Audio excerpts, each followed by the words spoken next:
Right now, as you sit here breathing, thinking, existing in this ordinary moment, another version of you may already remember it. Not metaphorically, not poetically, but literally.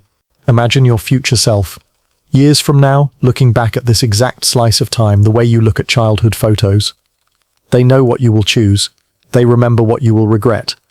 They already carry the emotional weight of things you have not yet lived through. And if that future version of you exists, even just as a point your consciousness will one day occupy, then from their perspective this moment is the past, which raises a quiet, unsettling possibility. What if the strange feelings you call intuition, déjà vu, sudden dread, or unexplained comfort are not guesses about what might happen, but faint signals from a version of you who has already seen how this all turns out? Let's begin with the first crack in time. There are moments when nothing unusual is happening, yet a subtle sensation creeps in, like a whisper brushing the edge of your awareness. You are alone in a room, scrolling, walking, thinking about dinner, and suddenly you feel observed. Not by a person, not by a presence you can name, just a quiet, internal shift, as if the air thickened for a second. You glance around. Nothing. The walls are still. The world continues normally. Yet the feeling lingers, light but undeniable, like a fingerprint on your attention. Most people dismiss this instantly, a trick of the nerves. Evolutionary paranoia, a brain wired to detect predators, now misfiring in grocery stores and bedrooms. And yes, that explanation is neat, comfortable, and scientifically polite. But there is another way to look at it. You are used to being the one who watches. You observe your surroundings. You observe other people. You even observe your own thoughts. But what if there are rare moments when the direction of observation feels like it flips? Not from outside you, but from somewhere else along your own timeline. Picture this, your future self, years ahead, remembering this exact day. From their point of view, this moment is not the present. It is memory, a recorded scene in the long film of their life. And when you remember something vividly, you do not just recall facts, you re-experience. You feel echoes of the emotions, the atmosphere, the small details. Memory is not passive storage. It is active reconstruction. So if your future self one day remembers this ordinary afternoon with unusual clarity, maybe because something important happens later, then in a sense their mind will revisit this moment. They will look at this version of you, sitting here now, unaware of what is coming. And if consciousness is not strictly locked to one moving point called now, but instead something that traces a path through time, then there may be strange overlaps, faint alignments, psychological echoes that leak backward. What you call the feeling of being watched might be the emotional residue of being remembered. Notice when this sensation tends to appear. It often comes during transitional moments, late at night, before a big decision, during emotionally charged periods. Your brain feels slightly more alert, slightly more reflective, almost as if part of you has stepped back from the present and is viewing it from a distance. That distance may not be spatial, it may be temporal. You already know what it feels like to look back on your past self. Think about a memory from 5 years ago. See yourself in that scene. Notice how you observed that earlier version of you with a mixture of closeness and detachment.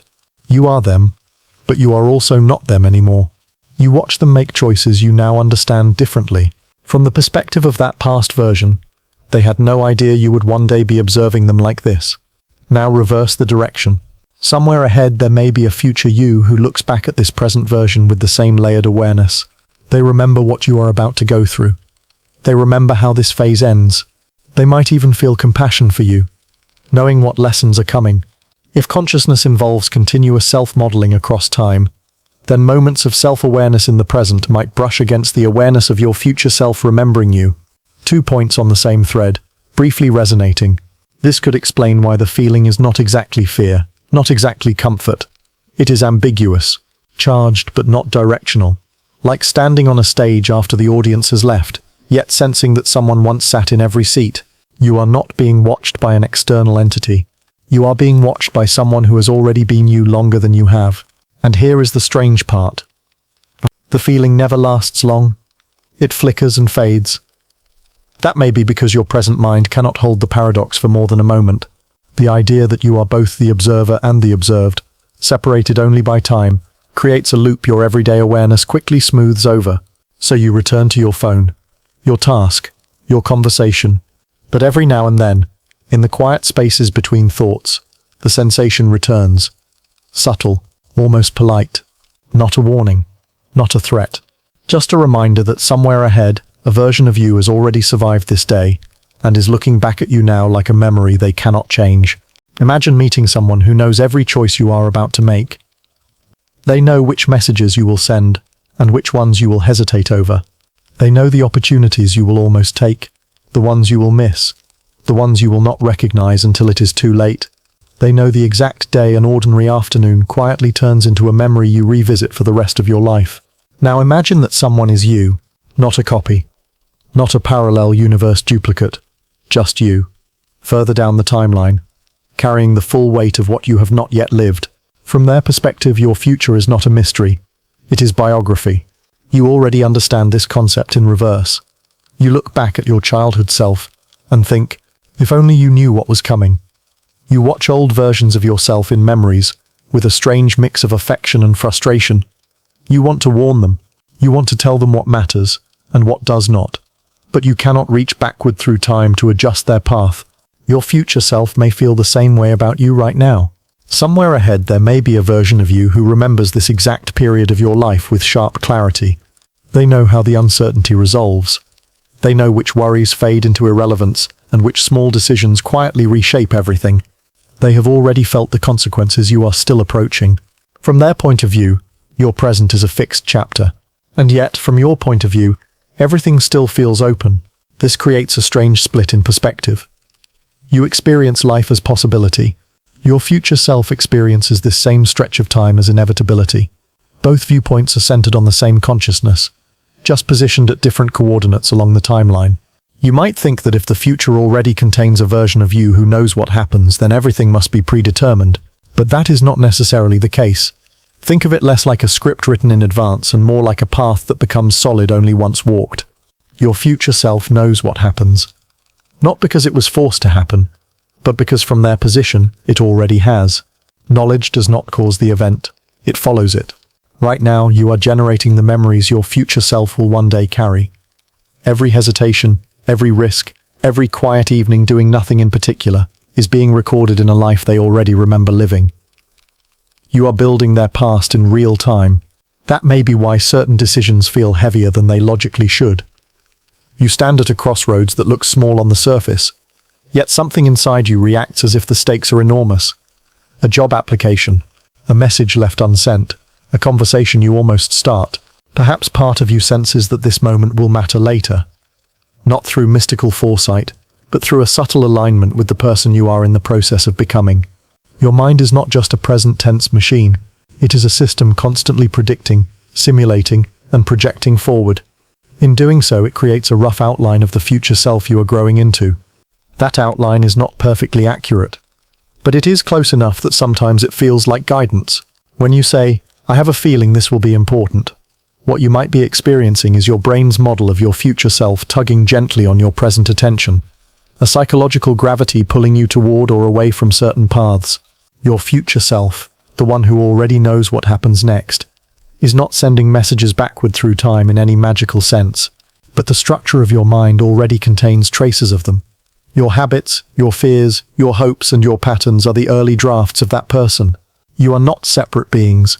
You are different stages of the same unfolding process. Still, there is something quietly eerie about it. Somewhere ahead, there is a you who looks back at this exact day and thinks, "This was the moment before everything shifted," or "This was when I did not realize how good things still were," or even, "This was when I almost chose differently." They remember the room you are in, the thoughts circling your head, the uncertainty you are feeling right now. To them, this version of you is vivid, preserved in memory like a scene they can replay but never re-enter. And here you are, living it for the first and only time. You move through the world thinking you are heading into the unknown. But from another point on your own timeline, this chapter has already been lived, felt, and understood. The person you are becoming is already carrying the emotional consequences of the choices you are about to make. In a sense, you are walking through someone else's memories, someone who is still you, someone who already knows what happens next, and who, despite knowing, once stood exactly where you are now, feeling just as unsure. You usually think of memory as a warehouse behind you. A storage room filled with old scenes, faded conversations, birthdays, mistakes, quiet afternoons that meant nothing at the time, and everything later. Memory feels like proof that time moves in one direction. First you live, then you remember, but your brain does something strange. It also remembers the future, not in clear images, not in detailed previews, but in shapes, expectations, emotional outlines. Long before events happen, your mind quietly constructs memories of possibilities. It runs simulations so vivid that when something similar occurs in real life, it feels familiar in a way that logic cannot quite explain. You call this déjà vu. But maybe it is something slightly different. Think about how often you imagine the future. You picture conversations that have not happened. You rehearse arguments in the shower. You fantasize about success, dread disasters, replay scenarios with different outcomes. Each of these mental rehearsals leaves a trace, a faint imprint, like a path walked in advance. Your brain does not store these as labeled predictions. It stores them using the same machinery it uses for memory. The same neural systems that recall the past also construct possible futures. To your mind, remembering and imagining are built from the same raw material. So when a real moment closely matches a scenario you have already simulated, it can feel like recollection instead of anticipation. But take the idea one step further. If your future self truly exists as a later point your consciousness will occupy, then from their perspective, your present moment is a memory. They will look back on this day, perhaps years from now, with emotional clarity. They will remember how it felt to be uncertain, hopeful, tired, distracted. They will replay this stretch of life the way you replay childhood scenes. And if consciousness is a continuous thread rather than a series of disconnected snapshots, then perhaps the boundaries between now and later are not as sealed as they appear. Your mind is already constantly predicting what comes next. It must. Survival depends on it. But in building these predictions, it creates internal versions of future events, so detailed that they almost qualify as pre-memories. Not accurate recordings, but emotional blueprints. These blueprints shape how you experience the present. Have you ever walked into a place for the first time and felt an odd sense of familiarity, as if you had been there in a dream, or met someone and felt like you already knew the arc of your relationship, even before it unfolded? Sometimes this is coincidence, sometimes it is pattern recognition, but sometimes it feels deeper than that, like stepping into a scene your mind had already visited. You might say, "This feels like a memory." But how can something be a memory if it has not happened yet? From a strict, linear view of time, it cannot. Cause must come before effect. Experience must come before recollection. But your subjective experience does not always obey strict timelines. Emotionally and cognitively, your brain moves freely across past and future, constantly weaving them into the present moment. Now imagine that your future self, years ahead, remembers this exact scene with strong emotion. Perhaps this day leads to a turning point. Perhaps it becomes the last normal day before a major change. Their memory of this time will be rich, layered, and meaningful. You, right now, are living inside what will one day be a powerful memory. Is it impossible that some faint echo of that future significance leaks into how the moment feels now? That could be why certain ordinary days feel strangely charged, like they are glowing softly from within. Nothing dramatic is happening, yet everything feels slightly heightened, as if the moment is being marked. Later, you will look back and say, "I did not know it then, but that day mattered." Maybe some part of you did know. Not consciously, not in words, but as a quiet emotional signal, a subtle sense of importance without a clear reason. These are the feelings that make time feel less like a straight line and more like a landscape you are moving through, where distant points sometimes cast shadows ahead of themselves.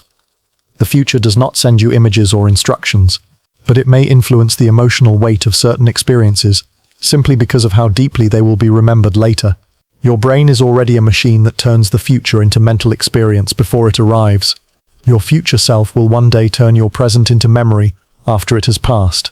Both processes use the same inner language of imagery, emotion, and narrative. So when a moment feels strangely familiar, heavy with meaning you cannot explain, it might not just be a glitch. It might be the feeling of standing inside a memory, one that has not happened yet. There are times when the future does not feel like a dark hallway. It feels pre-lived. You imagine yourself a few years from now, and instead of seeing a blank space, you feel a quiet recognition, not certainty about events, but familiarity with the feeling of who you will be. as if you have already visited that version of yourself in passing, like glimpsing a room through a half-open door and somehow knowing its atmosphere without stepping inside. This is not optimism, not planning, not wishful thinking. It is recognition without memory. So you might feel it when you picture yourself older, calmer, living in a different place, or when you imagine surviving something difficult that has not happened yet. There is a subtle emotional echo, a sense that the future fits you in a way the present sometimes does not. How can you feel familiar with a version of your life you have not experienced? Part of the answer is that your brain is constantly building models of who you are becoming. You are not just a record of the past. You are a projection engine. Your mind is always updating a working draft of your future identity, based on your habits, values, fears, and desires. In a sense, you are rehearsing being your future self all the time.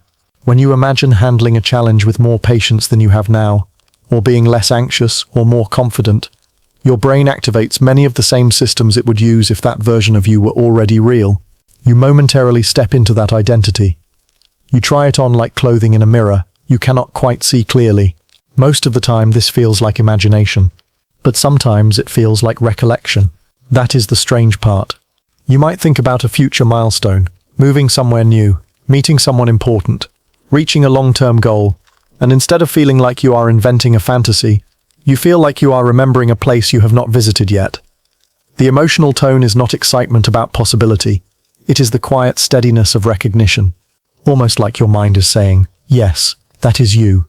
If your future self is simply a later stage of the same continuous consciousness you are experiencing now, then psychologically they are not a stranger. They are not someone new. They are the result of every small adjustment you are making today. Every thought you repeat, every fear you feed, every risk you take is sculpting that person in advance. So when you sense familiarity with your future, you might be detecting the outline of a self that is already forming beneath the surface. Think about how you look back at your past and notice continuity. Even though you have changed, there is a thread that runs through every version of you, a recognizable style of thinking, a familiar emotional pattern, a way of reacting that feels distinctly yours. Now imagine that same thread extending forward. Your future self is not random. They are the natural continuation of processes already underway in you right now. The decisions you lean toward, the environments you tolerate, the dreams you quietly keep alive. These are early chapters of a personality that will later feel stable and complete. When you sense your future as familiar, you may be brushing against that continuity. But there is a deeper layer. If one day you will look back on this moment as part of your past, then in a very real sense this version of you already exists in the memory of your future self. From their perspective, you are not hypothetical. You are historical. A younger self they remember being. You cannot access their memory directly, of course, but your mind is constantly trying to maintain a coherent story of who you are across time. It stitches past, present, and future into one narrative identity. In doing so, it sometimes gives the future a texture that feels oddly lived in. You may feel drawn towards certain paths, not because you logically calculated them, but because they resonate with the person you are in the process of becoming. Like walking toward a house you have never entered, yet somehow knowing where the furniture would be. This familiarity can be comforting. It can make the future feel less like a threat and more like a destination you are slowly remembering how to reach. But it can also be unsettling, because if the future feels familiar, it raises a quiet question. How much of who you will become is already taking shape without your awareness? You move through the present, believing you are improvising, making things up as you go. Yet beneath the surface, patterns are stabilizing. Tendencies are hardening into traits. Repeated choices are narrowing the range of people you are likely to become. Your future self is not fully formed, but they are not formless either. And every now and then, when you imagine them and feel that strange sense of recognition, it is like waving across time at someone who is still you, just further along the same unfolding path. You are in the middle of an ordinary moment when it happens.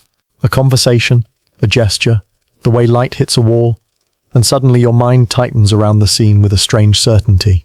You have been here before, not metaphorically, not in a similar situation. Here, this exact moment, with this exact arrangement of details. The feeling lasts only seconds, but while it holds you, reality feels like a replay. Déjà vu is usually explained as a memory glitch.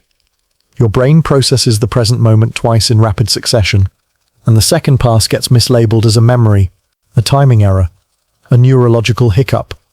That explanation is clean and sensible, but it does not quite capture the emotional texture of the experience. Déjà vu does not just feel like repetition. It feels like recognition without a source. There is no memory to point to, no dream you can recall, no earlier event that matches. It feels less like remembering the past, and more like briefly stepping into a moment that was already waiting for you, as if you have arrived at a scene your mind somehow knew was coming. Your brain is constantly predicting the future, but usually those predictions are vague. You expect the next word in a sentence, the next step on the stairs, the next turn in a familiar route. Déjà vu feels different. It feels global, like your mind predicted not just one detail, but the entire situation. Where would such a detailed prediction come from? One possibility is that your mind builds countless internal simulations of possible futures all the time. Most remain unconscious, but when reality lines up closely with one of these pre-built scenarios, the overlap creates a jolt of familiarity. You are not remembering the past. You are recognizing a mental model you once constructed about the future. But there is another way to look at it, one that stretches the edges of how you think about time. If your future self one day remembers this exact moment vividly, then from their perspective, this scene is already stored, already lived, already emotionally processed. They will replay it in memory, perhaps many times, attaching meaning to details you currently see as random. From your point of view, the moment is happening for the first time. From theirs, it is a fixed memory. Déjà vu might be what it feels like when your present awareness brushes faintly against the fact that this moment already exists somewhere along your own timeline. Not as fate, not as destiny written in advance, but as an event that from another point of view you will one day occupy, has already occurred. It is not that information travels backward in time like a signal through wires. It is that your consciousness is not just a point but a process stretched across years. The same system that will one day remember this moment is already active now. The boundaries between its different positions in time may not be perfectly sealed. So when you feel déjà vu, it might be the sensation of your mind recognizing a scene that, in a very real sense, it has already encoded, just from a future vantage point. That would explain the peculiar emotional neutrality of many déjà vu episodes. They are not always tied to fear or joy. Often, they come with a calm, observational quality, like you are watching a scene unfold that has already been archived somewhere. You might even feel briefly detached, as if you are both inside the moment and slightly outside it at the same time. That dual perspective mirrors what memory does. When you recall the past, you are both the person in the memory and the observer looking back. Déjà vu can feel similar, except the memory has no past location you can identify. It feels like remembering forward. After the sensation fades, you return to normal time. The moment continues, and nothing visibly changes. But you are left with a quiet unease, a sense that the present may not be as singular as it feels, that this slice of life may already be part of a larger pattern you cannot yet see. Perhaps déjà vu is not a glitch in your brain's memory system. Perhaps it is a glimpse of how strange it is to be a consciousness moving through time, constantly turning future events into present experience, and present experience into future memory, and every so often those two directions briefly overlap. For a few seconds, you stand in a moment that feels like an echo, not from behind you, but from ahead. Most of your decisions feel small. What to say, where to go, whether to reply now or later. Life often seems like a string of minor choices stitched together without ceremony. But every now and then, you face a decision that carries a strange emotional weight out of proportion to its surface importance. There is no dramatic music, no clear logical reason. Yet something inside you leans, a soft internal pull toward one option, or a gentle resistance to another. You cannot explain it fully, but the choice feels guided, not forced, not obvious, just quietly shaped by something beneath conscious thought. You call this intuition. Psychology explains intuition as pattern recognition operating below awareness. Your brain absorbs countless details about your environment, past experiences, and emotional associations. When you face a new decision, it rapidly compares the situation to this hidden database and produces a feeling that nudges you one way or another. That explanation is real and powerful. But think about what that database contains. It is not just your past. It is also your projected future. Your brain is constantly simulating where different paths might lead. If I say yes, what kind of life does that create? If I say no, what doors quietly close? These simulations are rarely verbal. They are emotional sketches, felt trajectories rather than clear images. Over time, some of these projected futures become more consistent with the person you are gradually becoming. Others feel out of alignment. When you approach a choice that steers you strongly toward one of these internal futures, your mind reacts with that subtle sense of rightness or wrongness. You experience it as guidance. But guidance from where? Imagine again that your future self already exists as a later chapter of your consciousness. They are not sending you instructions. They cannot reach backward and alter your path. But they are the end result of countless earlier decisions, including the one you are about to make. Your mind is not just reacting to the present. It is trying to maintain continuity with the person you are in the process of becoming. When a choice aligns with that emerging identity, it feels smooth, almost pre-approved. When it clashes sharply, it feels heavy, resistant, strangely uncomfortable. It is as if your system is trying to stay coherent across time. You have felt this when meeting certain people. Someone new enters your life and, despite knowing little about them, you feel a quiet sense that they will matter. You cannot justify it with evidence, yet something in you recognizes the trajectory that unfolds if this connection deepens. Later, when they become important, you look back and say, "I had a feeling." The same happens with opportunities. A job, a move, a creative project. On paper, multiple options may seem equally reasonable, but one path carries an emotional resonance, like it fits into a story you are already telling without words. Perhaps that story is the narrative your mind is building about your future self. This does not mean every intuitive feeling is correct. Your brain's simulations are imperfect. They are biased, limited, shaped by fear as much as wisdom. But the feeling of being guided may come from the fact that you are not just choosing for your present comfort. You are choosing for the continuity of a person who stretches forward in time, from the perspective of your future self. This moment will one day be a memory tied to a decision that shaped their life. They will remember how uncertain you felt. They will know what followed. You, standing here now, are at the point where their past is still open. Your intuition may be the psychological sensation of standing at a fork where multiple versions of you could emerge, and sensing which version feels most like you in the long run. Not because fate demands it, but because identity is not built in a single moment. It is stabilized across many moments. Your mind constantly asks, which choice keeps the story of me feeling coherent? That is why some decisions feel light, even when risky, and others feel wrong, even when safe. You are not just evaluating outcomes. You are evaluating futures of the self. When a choice feels quietly guided, it may be because it leads toward a version of you that your mind already partially recognizes. A person shaped by habits you are forming now, values you keep returning to, dreams you have not fully abandoned. It is less like being pushed from behind, and more like being gently pulled by who you are becoming. A version of you who already exists ahead in time, looking back at this exact decision as one of the moments that made them who they are. There is something strangely intimate about the idea that your future self is watching your life unfold, not interfering, not judging out loud, just witnessing. You already know what it means to observe your past self this way. You can recall a moment from years ago and watch that earlier version of you moving through a situation with limited knowledge, making decisions that now seem obvious or naive or brave in ways you did not understand at the time. You cannot reach into that memory and change anything. You can only witness it. You feel a mixture of empathy and helplessness. You want to protect that past version of you from pain. But the scene is sealed. It has already happened. Now reverse the direction. Somewhere ahead in your timeline, there may be a future version of you who remembers this exact phase of your life. They remember the worries that kept you up at night, the hopes you barely admitted to yourself, the choices you agonized over that later became turning points. From their perspective, you are the past. They watch you in memory the same way you now watch your younger self.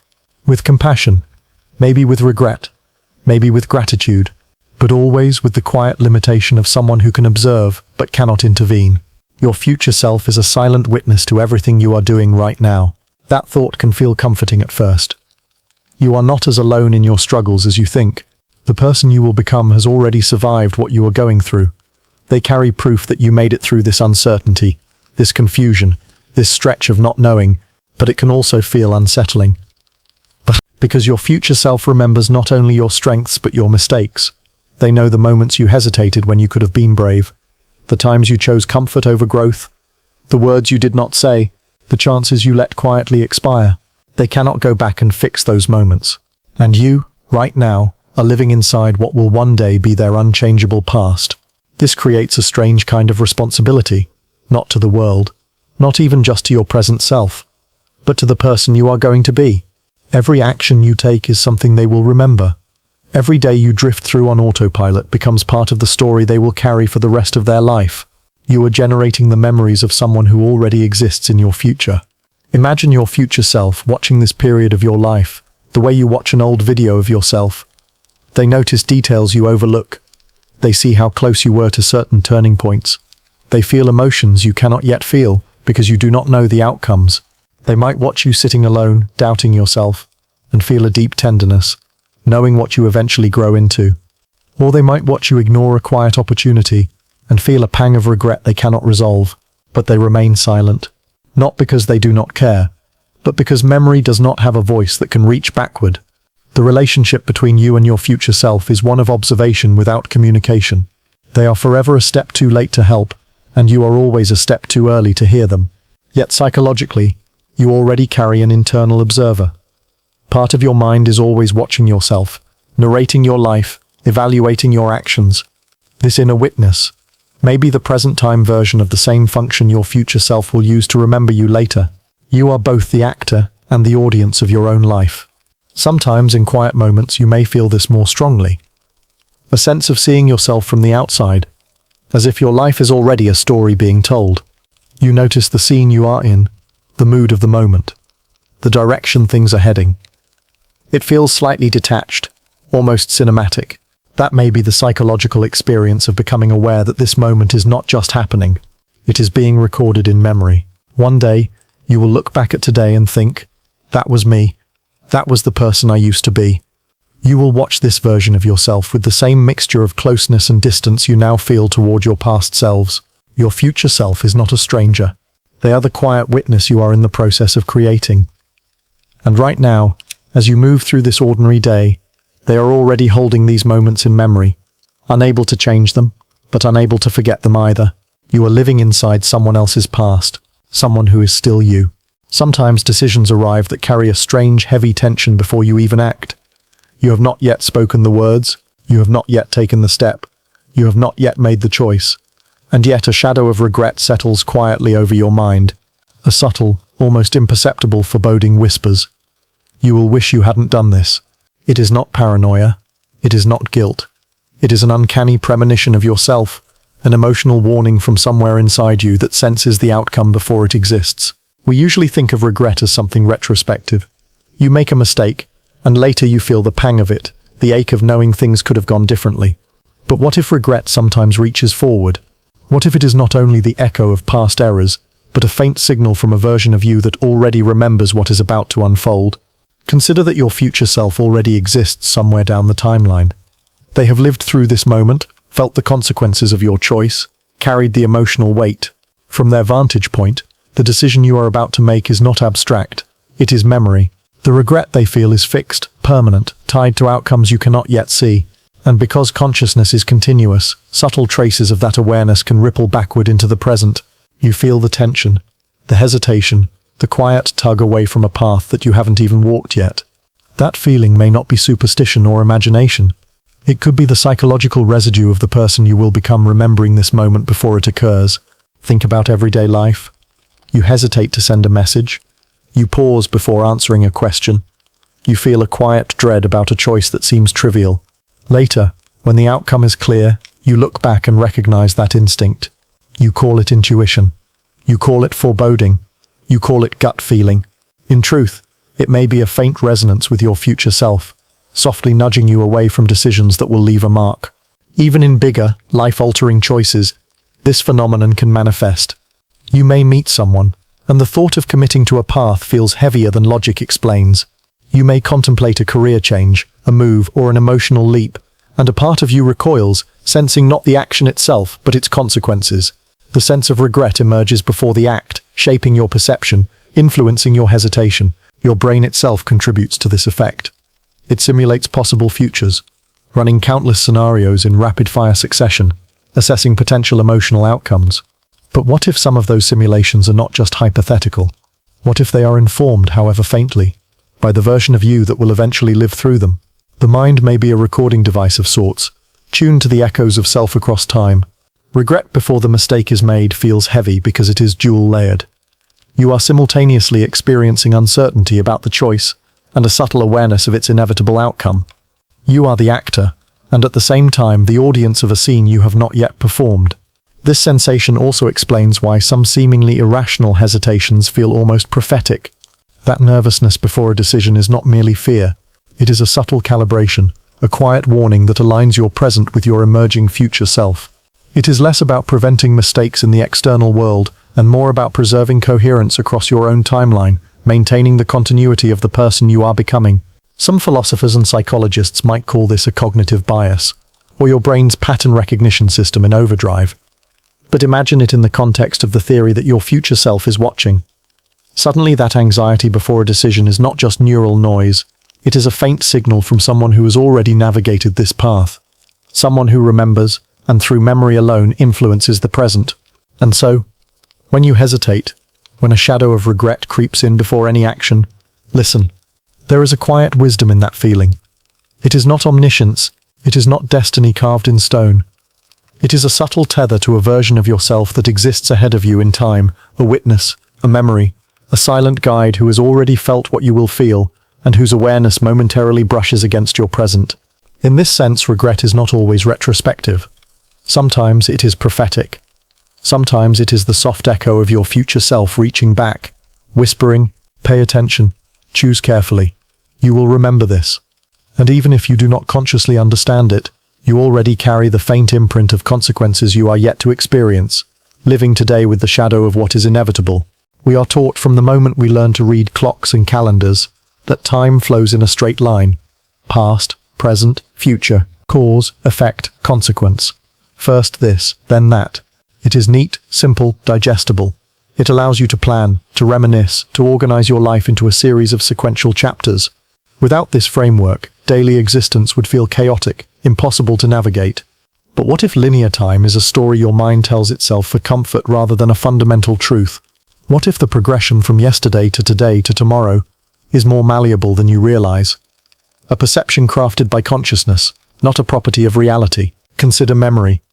When you recall your past, it does not arrive in perfect chronological order. Thoughts, feelings, and experiences can resurface out of sequence. One moment, a scent triggers a childhood memory. Another, a forgotten conversation floats into your awareness. The linear past your brain presents is curated, reconstructed, reassembled. It is less like a timeline and more like a tapestry. Now shift your gaze to the future. You imagine days and years ahead, envisioning events, people, and outcomes. Often these mental projections are just as detailed as memories of the past. In your mind, you can relive the future before it arrives. You can feel the joy of achievements not yet earned, the pain of mistakes not yet made, the regret of decisions yet to be taken. In this sense, your consciousness already occupies multiple points along the timeline simultaneously. This is where the comforting lie of linear time begins to show its cracks. You live under the assumption that you are the present's sole inhabitant, that yesterday has vanished and tomorrow does not exist. But if your future self is observing this exact moment, even just as a memory they will one day hold, then the present is already embedded within multiple layers of existence. From that vantage, your so-called future is a kind of past to them. It has texture, meaning, and permanence, even though for you it is unfolding. Linear time comforts, because it hides this entanglement. It allows you to believe that your choices are free from unseen observers, that each moment is entirely yours to navigate. But subtle sensations, déjà vu, intuition, fleeting premonitions, the inexplicable weight of certain decisions, hint that the straight line is an illusion.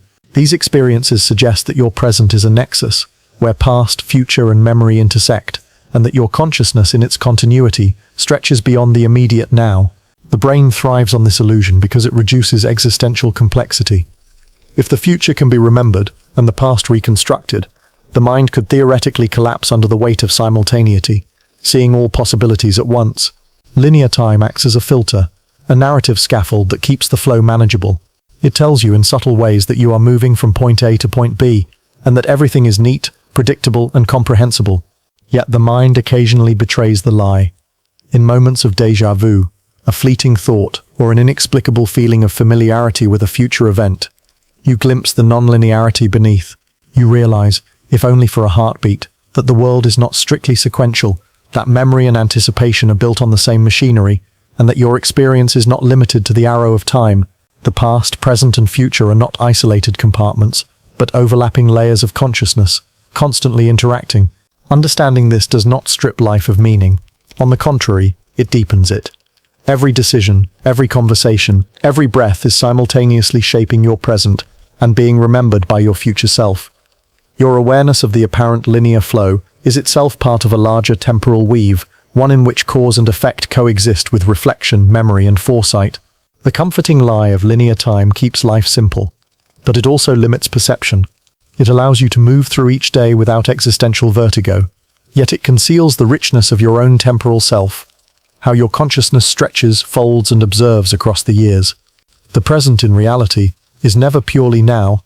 It is always entangled with what has been and what will be. Recognizing this changes your experience of everyday life. Ordinary choices become more profound. Ordinary days feel textured with layers of future memory, and your sense of self expands to include not just who you are now, but the person you are becoming, and the self who will one day remember this exact moment. Linear time is comforting. Yes, but it is also a carefully maintained illusion that allows consciousness to function without collapsing under the infinite simultaneity of existence, and perhaps in rare moments of stillness, when intuition hums and déjà vu whispers, you catch a glimpse of what lies beneath the lie, a world where past, present, and future exist simultaneously, and your life is both unfolding and already remembered. Sometimes intuition does not feel helpful. It does not arrive as clarity or calm certainty. It shows up as disruption, a sudden hesitation when you are about to speak, a strange reluctance about something that logically makes sense, a persistent internal nudge that throws off your plans without offering a clear alternative. It feels less like guidance and more like interference. You are moving smoothly in one direction.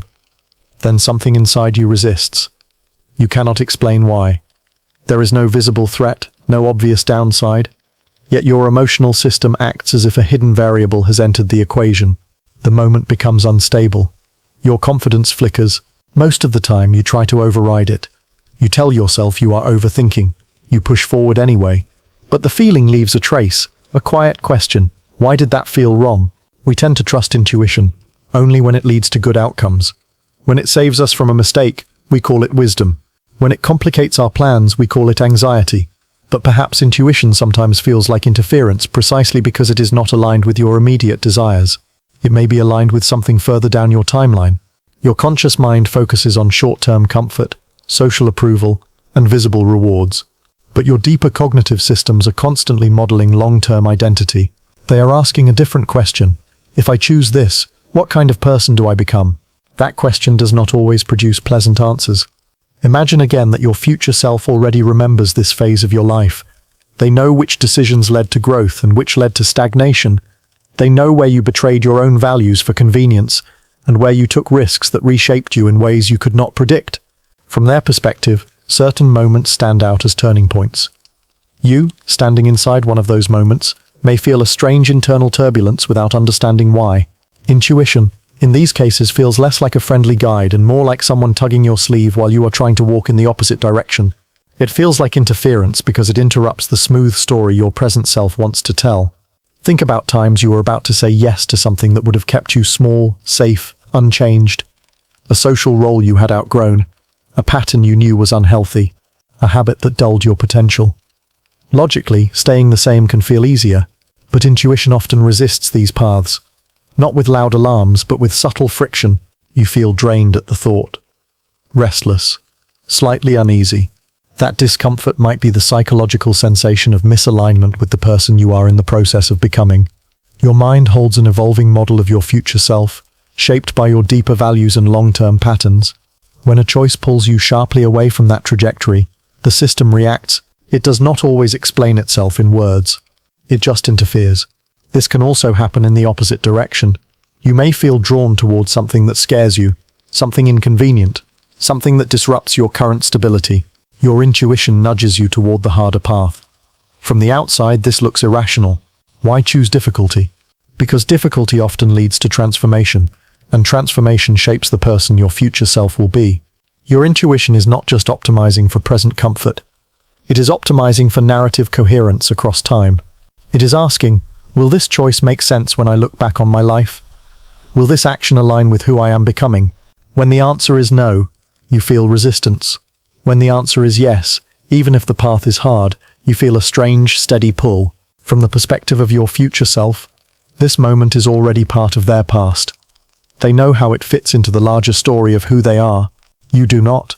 But your mind is trying to keep the story consistent anyway, adjusting your emotional responses to steer you toward a version of yourself it can sustain. So intuition sometimes feels like interference, because it interrupts your short-term narrative in favor of a longer one you cannot yet see. It is the sensation of being gently edited by time, a quiet correction from the person you are slowly becoming, whose life is shaped by the consequences of choices you have not yet made. You experience the editor's friction, doubt, second thoughts, but beneath that discomfort may be a deeper alignment forming. You are not just choosing for now. You are choosing for the memory this moment will become. And sometimes the future version of you needs to interrupt, because they are the one who has to live with what you decide. It can feel strange to imagine your life as if it were being recorded, not just in photographs or journals, but in the raw continuity of your consciousness. Every conversation, every gesture, every moment of indecision is captured, catalogued, and stored in the memory of the person you will eventually become. Think of it like watching archival footage of yourself. You are both the actor and the unseen camera, moving through the scene while a later version of you watches, silently cataloguing every detail. The mundane acts, the way you brush your teeth, the path you take to work, the casual smile to a stranger, suddenly acquire a kind of permanence. They are not ephemeral, they are future memory waiting to happen. This perspective changes how ordinary moments feel. A quiet evening at home, scrolling your phone might seem trivial in the present, yet from the vantage point of your future self it is stored. Every thought and emotional reaction is archived, waiting to be revisited later, layered with context you do not yet possess. It is a life experienced twice, once as it unfolds, and once as it will be remembered. And that second layer, the memory layer, shapes the present more than you might realize. Your brain, attuned to continuity and narrative, constantly prepares experiences to be coherent when recalled. In other words, you are unconsciously curating the footage, deciding what will matter, what will fade, and what will be vivid when replayed by the future self. Even mistakes and failures are recorded with precision. From a distance, your future self may watch errors with clarity, understanding both the choices that led there and the lessons extracted afterward.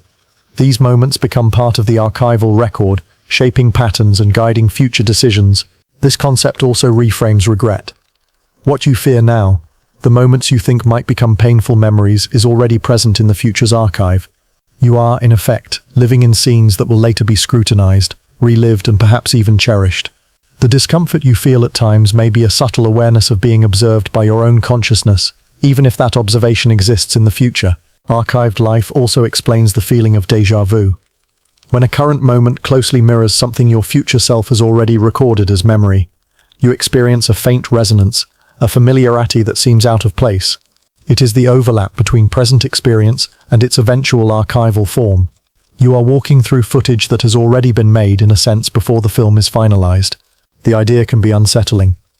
To live in such a way is to acknowledge that every act, trivial or significant, becomes part of a permanent record. There is no erasure. The awkward social interaction, the small kindness, the fleeting thought of jealousy or love, all are captured, waiting for playback. Your future self will watch and feel these moments with emotional clarity. And even if you cannot access them consciously now, their presence influences how you live, yet there is comfort in this framing as well. It reminds you that nothing you do is entirely lost. Even small moments acquire significance because they are being witnessed. Life is not ephemeral in the emotional sense. It is persistent, layered, and meaningful when seen through the lens of continuity. You are never truly alone in your own existence. There is always a silent observer within, cataloging, learning, and preserving the story of you. In practical terms, imagining life as archived footage encourages presence. The awareness that your future self will watch these scenes lends gravity to your choices, but also encourages gentleness. Not every act must be heroic. Not every moment requires significance, but recognizing that it will be remembered, the subtle gestures, the emotions, the quiet thoughts instills a deeper appreciation for the texture of everyday life. Your life, then, is a dual experience, lived in real time and recorded for later reflection. You are simultaneously the protagonist and the archivist, the actor and the observer. Every decision, interaction, and fleeting thought is part of a temporal tapestry that folds past, present, and future into a continuous record. And when you begin to feel this, even faintly, a strange awareness arises. You realize that living is not only moving forward, it is creating a permanent archive that your own consciousness will revisit, replay, and understand in ways that the present cannot yet grasp. You are not just passing through moments, you are producing them for the person you will become, aware that one day every frame will matter. Most of the time you experience life from behind your own eyes. You look outward. You react. You think. The world feels external, and you feel like the center from which everything is perceived. Even when you reflect on yourself, it still feels like you doing the observing. But sometimes a subtle shift occurs. You are still inside your own mind, still seeing through your own eyes. Yet there is an added layer of awareness. It feels as if something within you has stepped back and is watching the moment unfold while you are still living it. You are both immersed in the experience and quietly observing it at the same time. It is not dissociation. You are present. Emotions still register, sounds still reach you, but there is a second perspective running in the background, like an internal audience. You might feel it during emotionally charged conversations, in the middle of laughter, during an argument, while walking alone at night under streetlights. A thought appears that does not belong to the flow of the moment. This is going to be a memory. Suddenly the present feels slightly archived even as it happens. That is the strange sensation of being watched from the inside. Psychologically, this is related to self-awareness and metacognition. Your brain can represent not just the world, but your own experience of the world. It can generate a model of me having this experience. When that model becomes vivid, it feels like stepping outside yourself without actually leaving. But within the framework of this theory, there is another layer to it. If your future self will one day remember this moment, then this scene already exists as a future memory in progress. The version of you who will look back on today with understanding and context is already implicit in your current mind.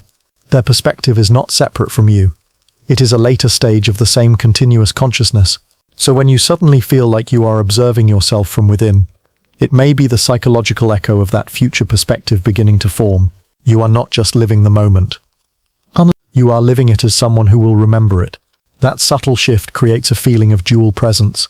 You are the one speaking, moving, choosing, but you are also the one who will later say, I remember when I was there. I remember how that felt. The memory perspective and the present perspective briefly overlap. This is why these moments often feel slightly cinematic. The lighting seems more noticeable. The emotional tone feels more pronounced. Time may seem to slow just a little. Your awareness widens, as if your mind is framing the scene for later retrieval. You may even feel a quiet tenderness toward yourself in those moments, especially during pain or vulnerability. The sense that this version of you is being witnessed with compassion from somewhere deeper within. That compassion may belong to the person you are becoming. Your future self will look back on some of your hardest days with understanding you cannot yet have. They will know what you were struggling toward. They will see the growth hidden inside the confusion. In moments of intense self-awareness now, you may briefly access that broader perspective emotionally, even if you cannot articulate it. You become both the person in the storm and the one who has already survived it. This inner witnessing also explains why certain moments feel unusually significant, even when nothing dramatic is happening. You might be sitting quietly, watching sunlight move across a wall, and suddenly feel that this ordinary scene matters. You do not know why. It just feels marked. That feeling may arise because your mind senses that this moment will later hold meaning. Perhaps it comes before a transition. Perhaps it belongs to a phase of life you will one day miss. Your future self will replay this quiet scene with nostalgia, and in a faint way that emotional weight touches the present. You feel watched, not by an external force, but by the continuity of your own awareness stretching forward in time. These moments rarely last. Everyday consciousness quickly pulls you back into the flow of action and reaction. The inner observer fades into the background, and life feels singular again. But once you have noticed it, you realize it happens more often than you thought. Small flashes of doubled awareness, instances where you are both living and remembering at once. You are not just moving through time, you are being witnessed from within, by the person you are slowly becoming. And in those quiet, self-aware moments, past, present, and future briefly share the same point of view. Some days arrive seemingly without reason. yet you feel an inexplicable weight pressing down on you. You wake up, and the ordinary tasks, the commute, the emails, the mundane conversations, feel disproportionately burdensome. The sunlight may appear muted, colors less vivid, and even small decisions demand an unusual effort. You wonder why the day carries gravity it does not deserve. Psychology offers partial answers. Stress, sleep disruption, hormonal fluctuations, and accumulated mental load all contribute to perceived heaviness. Your body and brain are sensitive instruments. Subtle changes can magnify minor irritations into something that feels monumental. But those explanations, though real, do not fully account for the strange resonance some days hold. Consider this. Consciousness is not confined to the present alone. You carry both memory and anticipation in every moment. You recall the past continuously and simulate the future relentlessly. You live within a dynamic narrative that your mind is constantly constructing and reconstructing. In this framework, some days may feel heavier because they intersect with both past experiences and projected futures. Your future self, in this context, already remembers certain moments of your life. Those memories are not yet accessible consciously, but traces of them influence your present awareness. The day may feel weighty because your mind senses that it will later hold significance. Something subtle, a choice or interaction, will resonate in memory, or perhaps mark a turning point you cannot yet identify. Your brain reacts preemptively, lending the day emotional density before the fact. Heaviness may also arise from alignment or misalignment with your emerging identity. Each day contains decisions and small behaviors that contribute to the formation of the person you will become. When your present actions are at odds with your deeper values or future aspirations, even in minor ways, your emotional system registers friction. This friction manifests as a sensation of weight, a subtle discomfort that signals something about the trajectory you are on. Sometimes, this weight is tied to unresolved tension from the past. Past regrets, unspoken words, or lingering fears create a background pressure. On certain days, those unresolved threads resonate more strongly, amplifying the present moment. It feels as though the universe has folded multiple temporal layers together. Past mistakes, present uncertainties, and future consequences all overlapping, subtly pressing against your consciousness. The heaviness can also emerge from anticipation. Your mind is constantly simulating potential futures, plans, worries, risks, and opportunities. Certain days carry latent decisions, moments yet to arrive that will shape your narrative in meaningful ways. The brain, attuned to continuity, may register these latent events as if they are already here, adding an imperceptible mass to the day. You experience it as a sense of weight without clear cause, as if something important is silently waiting to unfold. Interestingly, the weight of a day is rarely proportionate to observable events. A Monday with no meetings might feel crushing, while a chaotic Friday could feel surprisingly light. The difference lies not in external stimuli, but in internal perception. Your consciousness weighs moments according to their narrative significance, both present and projected. Days that will later be pivotal, emotionally, relationally, or psychologically, tend to carry their gravity in advance. This explains why reflection often reveals patterns. You may notice that days you found hard in retrospect were indeed moments of subtle growth, relational breakthroughs, or decisions that eventually mattered. Conversely, days that seemed inconsequential often pass with almost no internal friction, even if externally they were busy. Weight is a signal, a pre-conscious calibration of significance before conscious understanding catches up. The sensation is both disorienting and enlightening. On one hand, it makes life feel unpredictable and emotionally inconsistent. On the other, it underscores the continuity of self across time. You are not just navigating isolated days, you are participating in a layered temporal narrative. Present experience, past memory, and future recollection are intertwined, and the mind subtly communicates this intertwining as heaviness. So, when a day feels heavier than it should, it may be less about circumstance and more about connection. Connection to your own timeline, to the person you were, the person you are, and the person you will become. That weight is an invisible hand, reminding you that life is a continuous thread, and even the seemingly ordinary moments are part of a story that stretches across time. In this sense, heaviness is not a burden to resist, but a signal to notice. It calls attention to what matters, what will matter, and what is silently shaping the person you are becoming. These days are markers, quietly archived in the memory of your future self, and subtly influencing how you move through time, long before you fully understand their significance. There is a strange tension in life that most people never articulate. The sense that somewhere ahead, a version of you already knows the outcomes of your decisions, yet remains silent, unwilling, or perhaps unable to intervene. Imagine your future self observing the life you are living now. They see the mistakes you will make, the regrets you will carry, the moments of joy you will later cherish. From that vantage, everything is clearer. Patterns emerge. The cause and effect chains that feel invisible to you are fully visible to them. They understand, with quiet certainty, what choices matter and what paths lead to growth or pain. Yet they do not, or cannot, reach backward and alter your trajectory.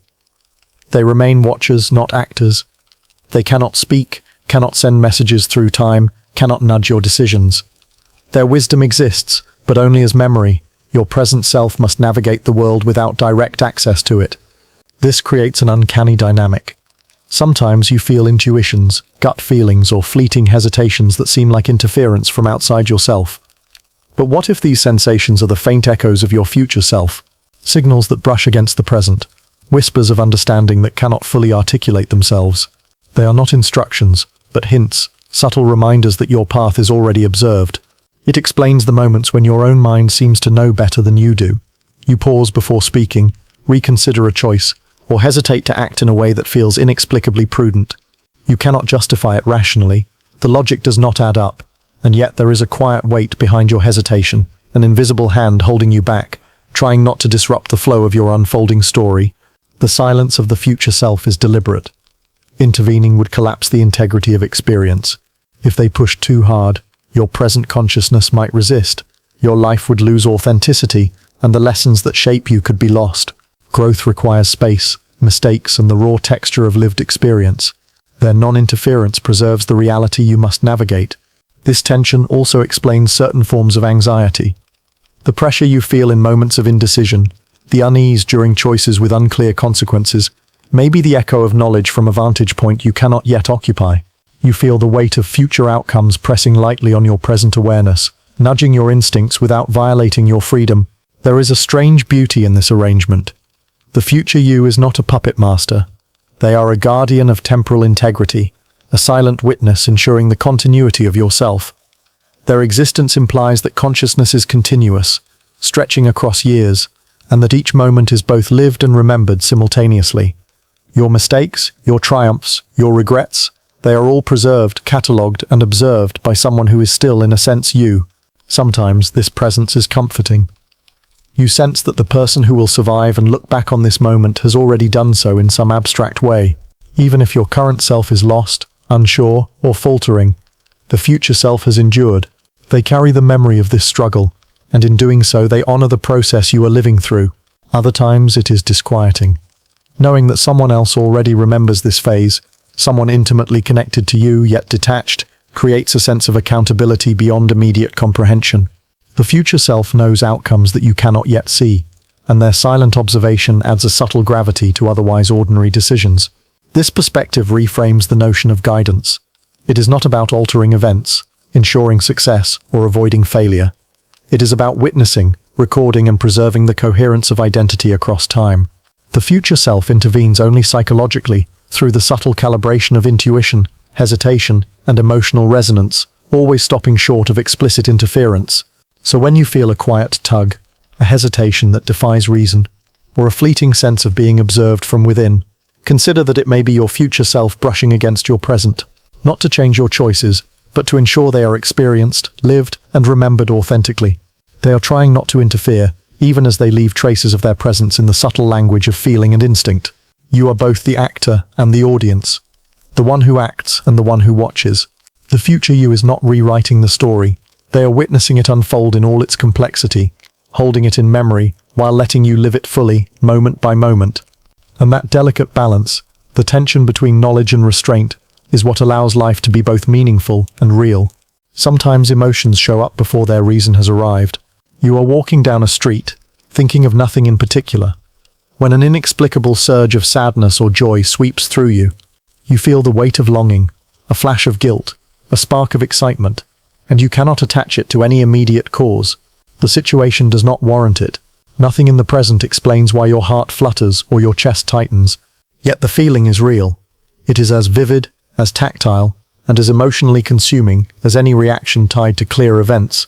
You may try to dismiss it, rationalize it, or ignore it, but the emotion persists, dislocated from the moment it belongs to. This phenomenon has been studied in psychology under the names of anticipatory affect or emotional premonition. The brain simulates possible futures, running countless scenarios and predicting outcomes in advance. The emotional system reacts as if the future has already arrived, and your conscious mind experiences the response before the cause. But in the context of your future self watching, these early emotions take on another dimension. What if the person you will become, who has already lived through this period, has left subtle traces in your present mind?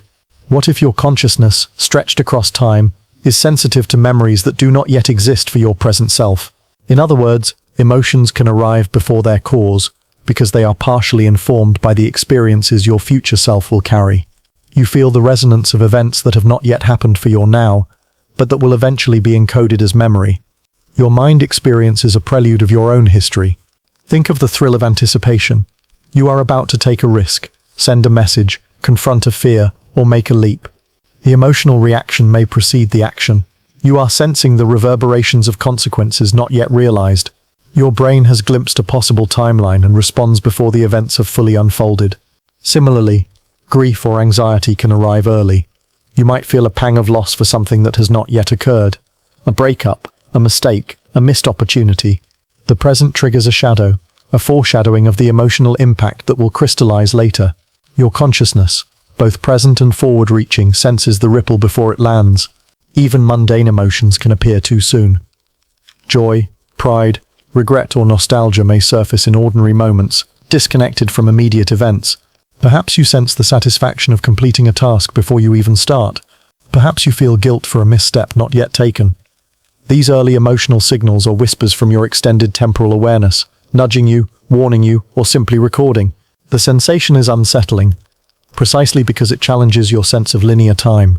Emotions by nature feel tied to cause and effect. When they appear ahead of their cause, reality itself seems to bend.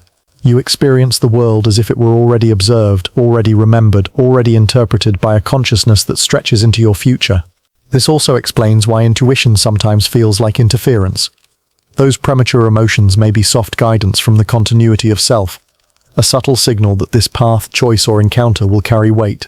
They are not instructions, they are the echoes of your future self's experience resonating backward in time, experienced as affect rather than cognition. Pay attention to these moments. Early emotions can illuminate what is significant before reason or circumstance fully reveals it. They can signal potential regrets, opportunities, or turning points in ways that pure logic cannot. They reveal the temporal depth of consciousness, the mind not only living now but already feeling what will be remembered. In essence, emotions that arrive too early are a subtle bridge between present experience and future memory. They hint at the person you are becoming, the narrative your future self will carry, and the resonance of events before they fully unfold. When you notice these feelings, you are glimpsing the continuum of self across time, sensing both actor and audience simultaneously. You are experiencing a moment twice, once in the immediacy of the present, and once as a pre-recorded emotional memory reaching backward to touch you. And in that dual experience you begin to understand that your consciousness is never truly confined to now. It stretches forward, remembers before it happens, and lives alongside the person you will one day become. Every so often, life slips into a strange familiarity. You are in the middle of an ordinary moment. A conversation unfolds. A room hums quietly around you. Someone laughs, or a particular sentence lands in your ears with peculiar clarity. And then, without warning, a quiet certainty rises inside you. This has happened before. Not in a dream, not in memory, but exactly like this. The same words, the same posture, the same feeling in your chest. It is more than déjà vu. Déjà vu is fleeting, like static. This sensation is heavier, slower, almost reflective. Instead of a glitch in perception, it feels like recognition, as if you are not encountering the moment for the first time, but re-entering something already lived. From a neurological perspective, the brain constantly predicts what will happen next. It uses patterns, context, and memory fragments to forecast reality, a fraction of a second ahead. When those predictions line up too perfectly, the mind may mislabel the prediction as memory. The result feels like repetition. But when this experience appears in the context of a life that feels observed from the future, the meaning shifts. What if this sense of repetition is not simply a processing error, but a byproduct of consciousness being layered across time. Your future self already remembers this moment. From their perspective, this is not new. It is part of a completed narrative. If consciousness is continuous rather than confined to a single point in time, then the memory of this moment already exists somewhere along your personal timeline. When you experience that strange familiarity, you may be brushing against the fact that this scene is already archived in the mind you will become. It feels like repetition because, in a sense, it is. Not repetition in the physical world, but repetition in awareness.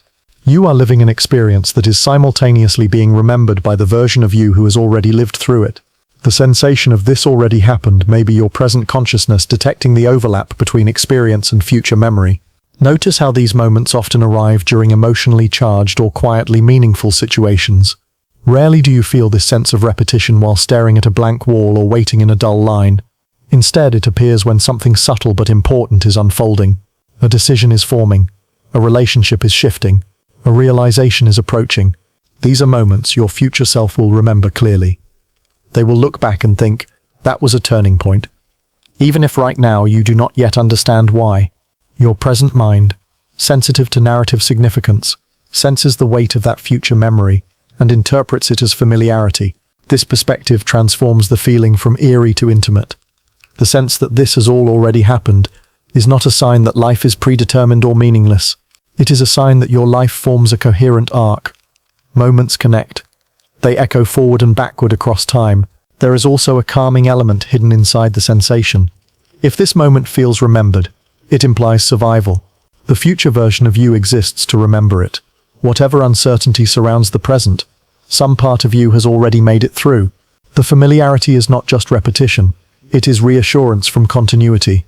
At the same time, the experience can feel disorienting. If everything already feels lived, where does choice fit? But the feeling of repetition does not erase agency.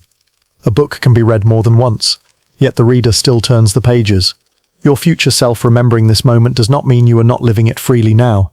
It means the story is being lived and remembered at once, from different points along the same thread. When the sensation arises, pause and notice your surroundings. These are the scenes that will remain with you. These are the emotional imprints that echo strongly enough to blur the boundary between present experience and future recollection. You are standing at a moment your future self will revisit often, and that recognition leaks backward as familiarity. The feeling that this has all already happened is not proof that life is a loop or that time is broken. It is evidence that consciousness is not as linear as it feels.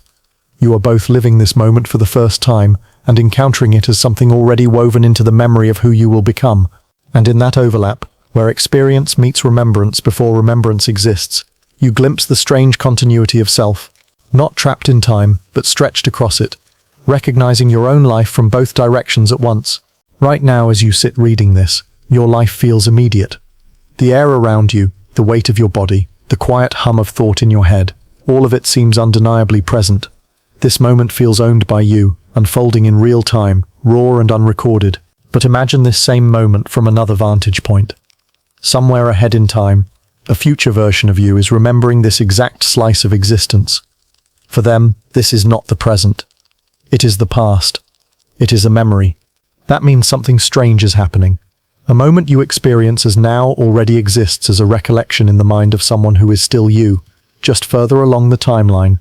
Your present is not only being lived, it is already part of someone else's remembered life. This reframes the nature of experience. You feel like the origin point of your actions, but from the future self's perspective, you are a character in their memory. The way you hold your shoulders, the worries you carry, the things you do not yet understand about your own life, all of it becomes part of a story they tell themselves about who they used to be. Think about how you remember your past self now. You recall old fears that no longer make sense, decisions that seem naive, struggles that felt endless at the time but now appear contained and survivable. You look back with a mixture of empathy and distance. That past version of you felt like the center of reality, yet from here they are a memory, in exactly the same way. You right now are already a memory in progress. The future you looks back at this period with context you do not yet have. They know which of your worries mattered and which dissolved. They know which relationships endured and which quietly faded. They understand the outcomes of choices that to you still feel uncertain. This creates a peculiar doubling of identity. You are the subject of your own life, but you are also an object in the memory of your future self. You are both the one living and the one being remembered, depending on where awareness is anchored along the timeline. Sometimes you can almost feel this. In moments of strong emotion or quiet reflection, there is a faint sense of distance, as if you are watching yourself from slightly outside the moment. You notice the texture of your own experience, the way light falls in the room, the particular mood in your chest. It feels like you are documenting your life from the inside. That sensation may be the awareness of becoming a memory. Your mind, knowing that the present will soon solidify into the past, briefly shifts perspective. You see yourself not just as the actor in the scene, but as the future recollection of it. You become both participant and archive at once. This also softens the intensity of certain fears. If your present is already someone else's memory, then the pain you feel now is not endless. It is bounded. It becomes part of a story with a middle and an end. The future you who remembers this moment has already survived it. Their existence proves that this chapter, however heavy, is not the whole book. At the same time, this idea adds quiet significance to ordinary life. The small details you overlook now will one day carry emotional weight. A routine afternoon, a passing conversation, the way you felt sitting alone with your thoughts. These fragments may become treasured or haunting memories for the person you are becoming. You are living scenes that future you will revisit with nostalgia, regret, gratitude, or awe. You are, in a sense, performing for an audience of one. The consciousness you will inhabit later, not in a theatrical way, but in the simple truth that everything you do becomes material for memory. The present is constantly transforming into narrative, and you are both the storyteller and the character being told about. When you realize this, life gains a subtle layer of depth. The moment is still immediate, still uncertain, still real, but it is also already preserved somewhere ahead, held in the mind of someone who understands it more fully than you do now. Your present is not disappearing as it passes. It is being stored in the living memory of your future self, who carries you forward as part of their identity. And sometimes in quiet flashes of self-awareness, you can almost feel their gaze from across time, remembering you as you are right now, turning your fleeting present into a lasting piece of who they are. Have you ever faced a choice that seemed ordinary on the surface, yet your body reacted as if the world itself had tilted? A decision that should have been easy, a conversation, a small act of honesty, a step into something new feels amplified. Your heartbeat quickens, your thoughts scatter, and a strange inner volume seems to rise, making the risk feel louder than reason dictates. Part of this is biological. Humans are wired to detect threats. Our nervous system heightens awareness when uncertainty or danger approaches. Adrenaline spikes, heart rate accelerates, and the senses sharpen. But this does not explain the subtler, almost metaphysical quality of certain risks. The sense that they carry disproportionate weight, that the world itself seems to lean on your choice. Consider the theory that your future self is watching. If your present decisions are already archived in the consciousness that will remember them, some moments naturally hum louder because of their significance in your personal timeline. The brain may detect that certain actions are pivotal long before your conscious mind realizes it. What feels like heightened intensity is a faint echo of the consequences that will ripple forward, observed and felt by the person you are becoming. This makes certain risks feel unnaturally loud. It is not just the immediate stakes you sense, it is the future significance of your choice. Small decisions can carry enormous emotional resonance because they shape the narrative your consciousness will inhabit later. A casual yes or no might determine who you meet, what opportunities unfold, or how you perceive yourself in the long run. Your present self feels the volume of those consequences before they materialize. Sometimes this amplification appears as dread. You might hesitate to speak your truth, afraid of conflict or rejection, and feel a disproportionate weight pressing down. Other times, the risk is thrilling, stepping onto a new path, reaching toward a goal, opening yourself to connection. In both cases, your future self is silently present, and their memory of this moment intensifies the emotional signal. It also explains why intuition can feel so disruptive. When the risk is significant in the arc of your life, the subtle hints your mind produces, hesitation, butterflies, a pull toward caution or boldness, become louder. It is your extended consciousness reminding you that this choice matters beyond immediate appearance. You are not just deciding for now, you are participating in the shaping of who you will be remembered as. Interestingly, these loud risks often carry a dual quality. They terrify you and excite you simultaneously. Your body reacts to the perceived danger, but your deeper consciousness reacts to the potential for growth. The volume is a combination of instinctive alertness and temporal resonance, the echo of how future you will experience this moment. This phenomenon can create anxiety, but it can also be illuminating. Not every decision that feels loud is objectively risky. Some are merely amplified by your internal awareness of narrative weight. Paying attention to the intensity can reveal which choices matter most for your evolving identity, which moments will resonate as turning points, and which experiences will eventually be remembered with clarity. There is also a paradoxical freedom in understanding this dynamic. If you realize that the loudness is caused by the resonance of your own future self, you can step back and observe the signal without being overwhelmed. You are allowed to act in spite of the noise, or to heed it when it aligns with your long-term values. The heightened volume is guidance, not coercion. Moreover, it changes your relationship to fear. Fear is not just a warning, it is information. It signals a convergence of your present actions with the unfolding story of your life.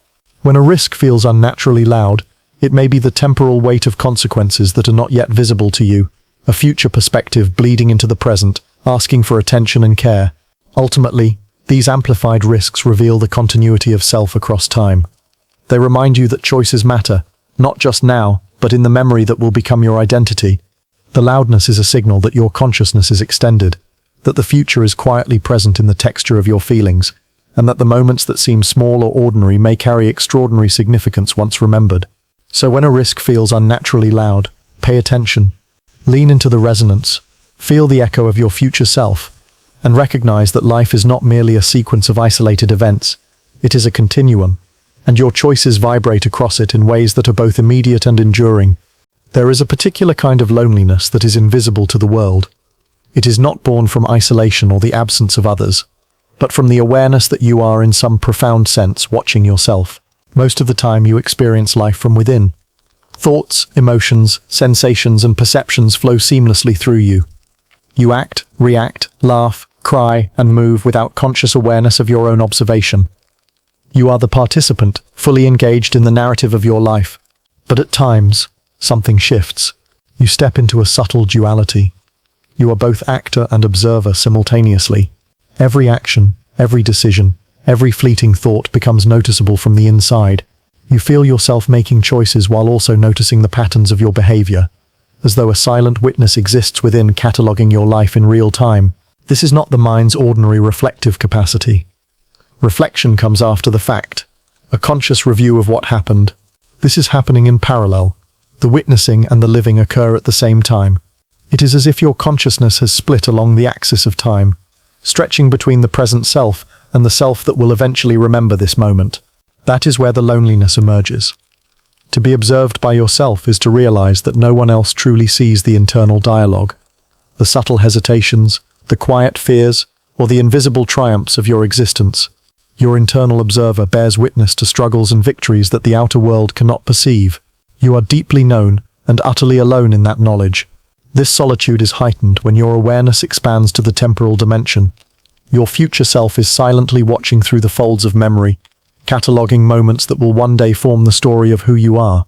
They cannot intervene, cannot alter your path.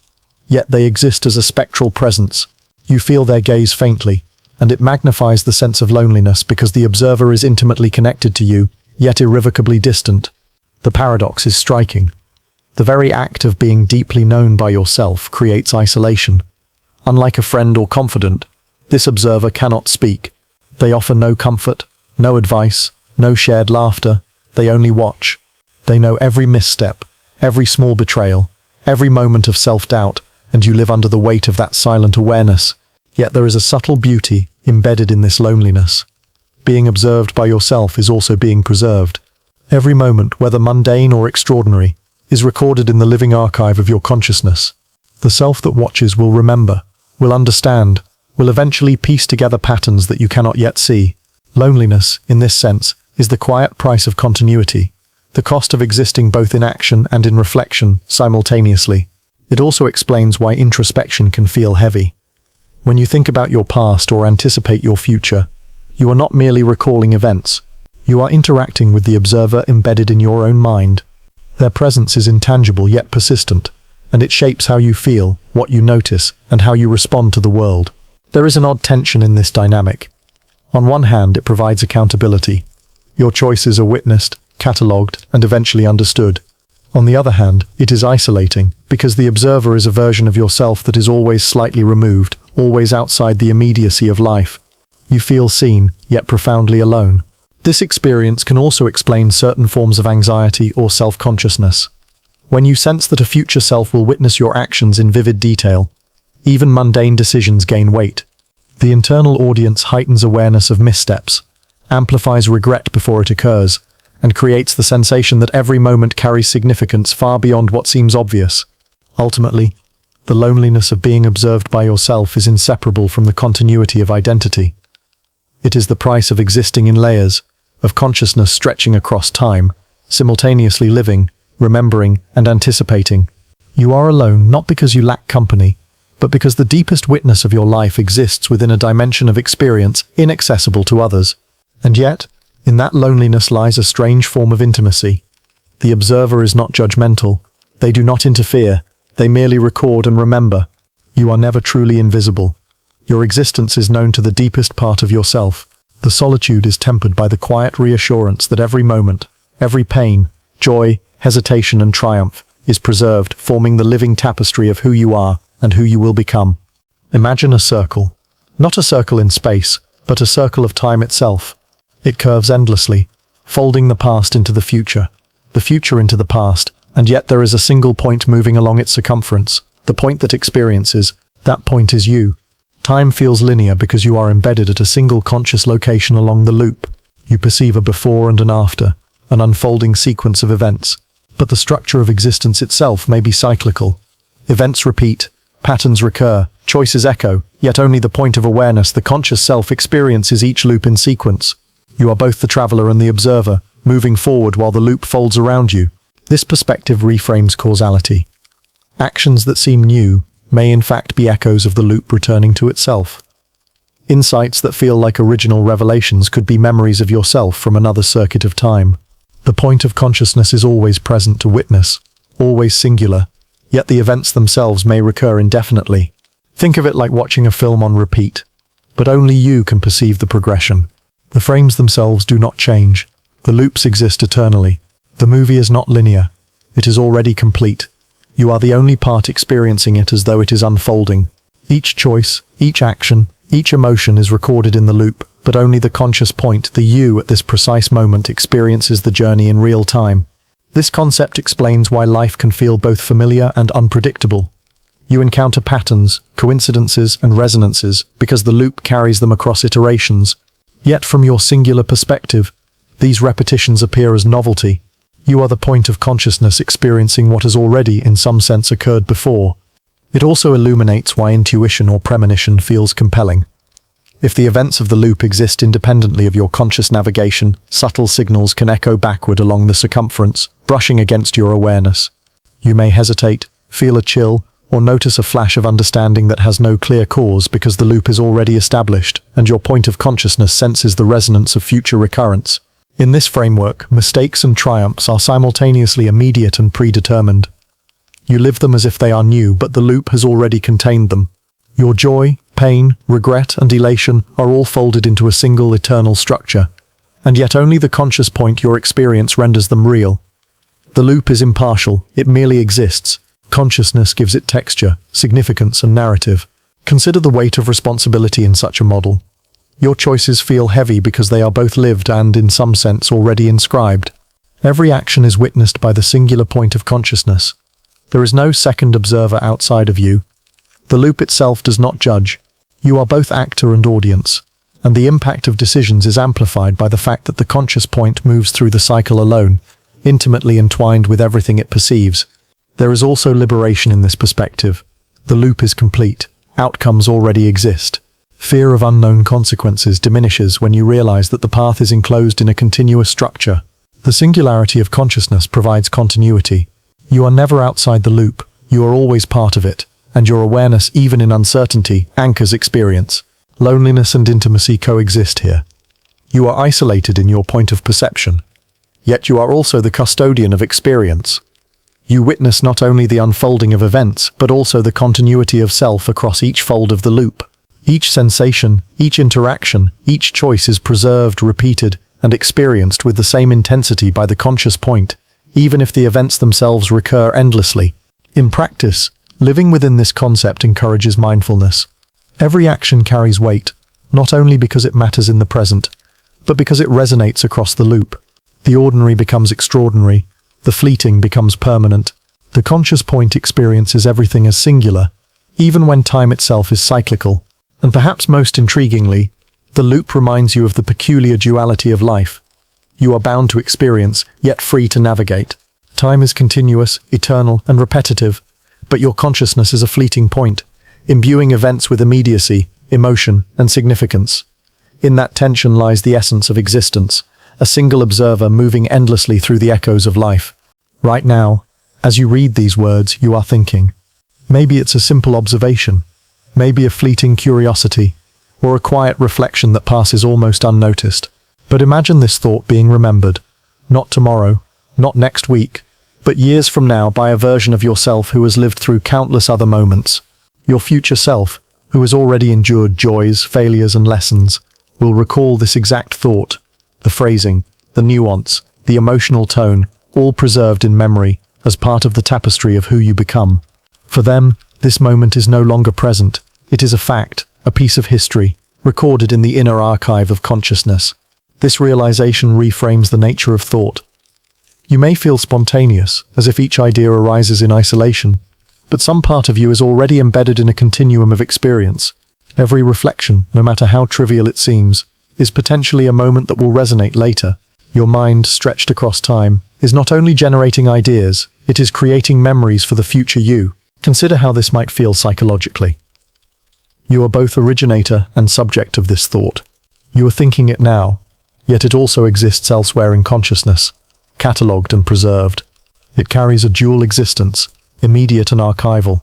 In a subtle way, the future self observing this thought imbues it with significance, even if the present self cannot yet grasp why. There is a strange intimacy in this process. You are not alone with your thoughts. There is a witness waiting, silently in the folds of time. This version of you will one day look back and recognize exactly what you are thinking now. Perhaps they will smile, remembering your curiosity. Perhaps they will feel nostalgia, or even regret for the ideas you did not fully act upon. They exist as a continuity, bridging present cognition with future reflection. This also explains why some thoughts feel unusually vivid or persistent. Certain ideas stick, not merely because of immediate importance, but because they are encoded into the memory stream that will form the narrative of your life. Your brain may detect, at an unconscious level, that this thought will resonate later, giving it a subtle weight beyond its apparent significance in the present. It is humbling. Every fleeting judgment, whimsical idea, or daydream you entertain carries forward into a version of you that will remember. Even thoughts dismissed as trivial may hold significance in the broader arc of consciousness. Nothing exists in isolation. Every cognition is a thread in the fabric of future self-awareness. This awareness transforms how you might approach thinking itself. You may begin to notice that thoughts are not only tools for problem-solving or reflection, they are messages in a bottle, cast forward to a recipient who is also you. The future self becomes the audience for the present mind, silently witnessing the unfolding of ideas, even the ones you consider insignificant. There is also a subtle caution embedded in this perspective. Thoughts that carry negativity, fear, or fixation may echo into your own future consciousness, influencing how you remember yourself and your mental landscape. In this sense, cultivating awareness of your thinking is not merely a present practice, it is an investment in how your future self will perceive and experience your own mind. At the same time, there is freedom. Just as future self remembers, future self also forgives. Observing the continuity of thought reminds you that the mind is a living process, not a static record. The future self will integrate these thoughts into a coherent narrative, seeing patterns, lessons, and growth that the present self cannot yet recognize. So when you notice a thought, however small or transient, consider its dual existence. It is immediate, shaping your current perception. Yet it is also a memory waiting to happen.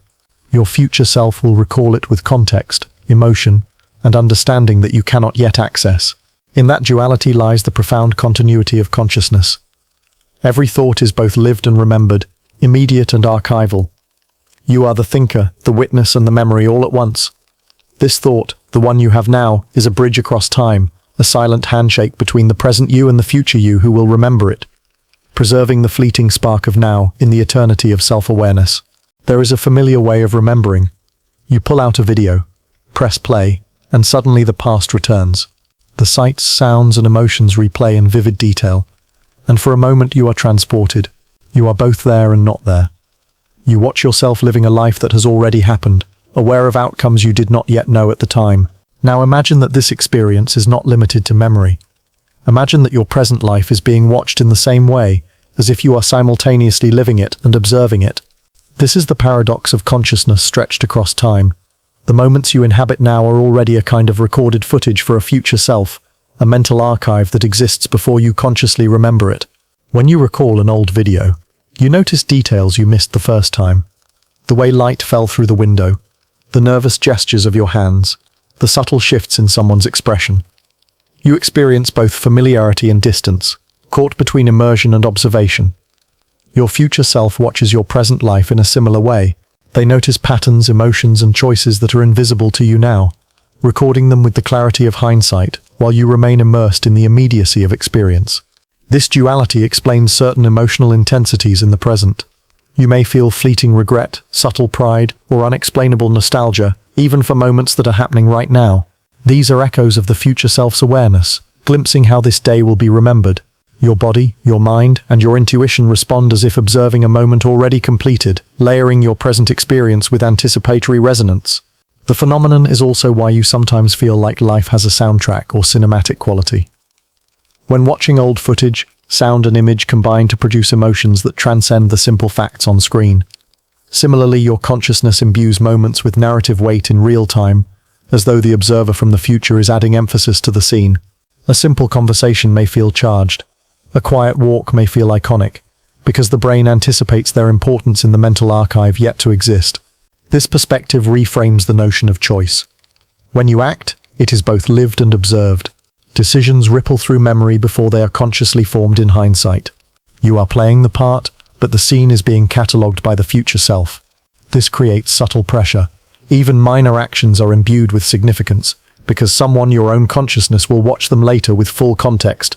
It also explains the peculiar strangeness of déjà vu. Some moments feel familiar because they are already etched into memory that your present self has not yet consciously accessed. You experience the replay while it is happening, like catching a frame of film out of sequence. The feeling of watching your own life unfold is a temporal overlay of presence and recollection. Emotionally, this creates a curious blend of intimacy and detachment.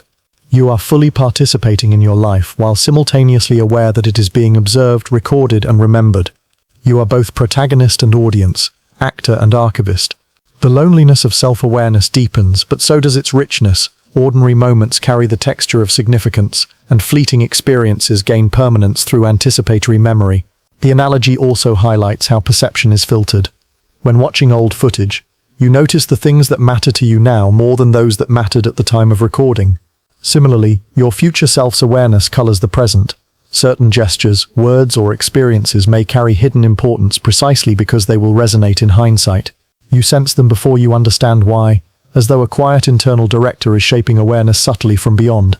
In practical terms, this means life is layered. Every action, every conversation, every feeling is simultaneously immediate and archival. You live it as it unfolds, but a shadow of observation follows silently, shaping intuition, amplifying resonance, and lending a sense of gravity to ordinary moments. You are immersed, yet already watching yourself with the perspective of memory. So when a laugh lingers longer than expected, a glance carries weight, or a day feels quietly monumental, consider that it might be more than coincidence. Your present life is already forming the tapes of tomorrow, and your future self is watching, even if only in the faintest, most intangible way. You are both performing and observing, living and remembered, caught in the duality that makes experience rich, layered, and strangely cinematic. Ultimately, watching your life like old videos reveals the temporal depth of consciousness. Moments are not confined to the now. They are threads woven into the continuous tapestry of self, existing both as lived experience and as memory waiting to unfold. Every heartbeat, every thought, every gesture is recorded in real time, shaping the story of who you will later remember yourself to be. There is a quiet pressure in life that is hard to articulate. It is not the judgment of friends, family, or society. It is something deeper, more intimate, a fear of disappointing a version of yourself that already exists. Imagine a future self who has lived through the consequences of your choices, who has felt the joy, the pain, the triumphs, and the regrets that your present actions will create. They remember everything you are experiencing now with the clarity of hindsight. Every hesitation, every failure, every tiny act carries weight because it will shape the story that they carry forward. Now consider the emotion that arises when you sense that this future self is silently observing your current life. You feel the weight of expectations, not external, not hypothetical, but internal and personal. You wonder, are my choices aligning with the path they endured? Am I living in a way that honors the person they became? This fear is unlike ordinary anxiety. It is not about immediate consequences, it is about continuity. You feel accountable not to the world, but to yourself across time. The stakes are subtle but immense. A careless act feels like betrayal. A wasted opportunity feels like a fracture in the chain of identity. Interestingly, this fear can both paralyze and motivate. It may make some decisions seem impossible, yet it also encourages care, reflection, and a deep awareness of consequences. You begin to understand that your present self is never truly alone. You are under the gaze of someone intimately connected, someone who has survived what you are just beginning to live. The paradox is sharp. You must act, yet your actions are already being watched. You cannot rewind, negotiate, or ask for approval. The future self exists as memory only. They can see, but they cannot intervene. This knowledge amplifies the intensity of responsibility without offering guidance. It is a pressure both liberating and constraining, reminding you that life is lived across temporal layers that the mind rarely acknowledges. Your awareness of this dynamic adds richness to choices, but also quiet unease. Every moment feels consequential. Every trivial decision carries weight because it is part of a narrative that extends beyond the immediacy of now. You live with the sense that your present self matters not only for the present, but for the memory of the self that already exists in the future. And yet, in this fear lies subtle beauty. It is proof of continuity. You are not ephemeral. Your life, however small or imperfect, is being observed, remembered, and preserved. The anxiety is the shadow of significance, a reminder that your existence threads across time, connecting who you are now with who you will become. Ultimately, fearing disappointment in the future self is a reflection of deep self-awareness. It is an acknowledgement that life is not a series of isolated moments. It is a continuous story, with every choice and action resonating forward, forming the architecture of memory. And in that continuity, the fear of letting yourself down becomes both a burden and a guide, shaping the care with which you inhabit your own life. There comes a moment in life when you understand a subtle, unsettling truth. The part of yourself that observes the future self, the internal witness, the version of you that knows what happens next, cannot intervene. They see, they remember, they bear silent witness to your choices, but they cannot reach back across time to change the course of events. This realization can be jarring. You may have felt until this point that the awareness of a future observer provided guidance, a kind of invisible support. Perhaps you sensed intuitions, hesitations, or nudges that seemed like advice. But those were only hints, echoes of knowledge, not instructions. The watcher exists as witness, not mentor. They cannot step into the present to protect, correct, or warn. The consequences of this realization can be profound. You are faced with the full weight of autonomy, the responsibility of decision-making without a safety net. Even knowing that your future self will remember, there is no external hand to guide you, no second consciousness to alter outcomes. Every mistake, every triumph, every choice is yours alone.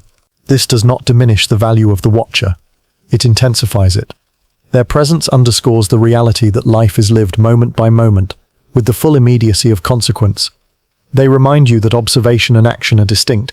Awareness is powerful, but action must emerge from within the present self. The tension between observation and helplessness also explains certain emotions that feel disproportionate. Fear, dread, hesitation, and anticipation are amplified because you are acutely aware of consequences in a narrative that stretches beyond now. The watcher sees the outcomes, but you must navigate the path in real time without their intervention. It is a unique form of existential pressure, intimate, silent, and inescapable. Yet there is liberation here as well. Recognizing that the watcher cannot help frees you from the illusion of guidance. You are the agent of your own life. The responsibility is heavy, but it is authentic. No one, not even the part of you that exists ahead in time, can take your place. You are fully, decisively yourself in the moment of decision. This duality, The simultaneous presence of observation and the inability to interfere shapes consciousness in subtle ways. It sharpens perception, heightens intuition, and adds a strange gravity to ordinary decisions. You begin to notice patterns, anticipate outcomes, and weigh choices with greater awareness, all while understanding that ultimate action rests solely with you. Importantly, this awareness fosters resilience. Life is lived with consequences that cannot be erased or postponed. Mistakes cannot be undone by the future self, but they will be remembered. The watcher's silence is a reminder that endurance, adaptation, and reflection belong to the present self. It is a kind of invisible mentorship, not through intervention, but through the knowledge that your life is being witnessed in continuity. Ultimately, understanding the limits of the watcher teaches you to inhabit the present fully. You act, live, and feel in real time, conscious that your future self will one day remember it, but powerless to alter the moment. The moment becomes sacred in its immediacy. You are the author, the actor, and the experiencer, alone in the responsibility, yet connected across time. After realizing the watcher cannot intervene, after acknowledging the weight of potential disappointment and the echo of all future memory, you are faced with the ultimate truth. Life must be lived anyway. Every breath, every decision, every interaction occurs under the gaze of a silent observer who cannot help, cannot warn, cannot alter. And yet, despite this, the present moment demands engagement. Life does not pause while awareness stretches across time. The future self waits, but the present self moves. You are both witnessed and active, observed and autonomous. Living under this duality requires courage.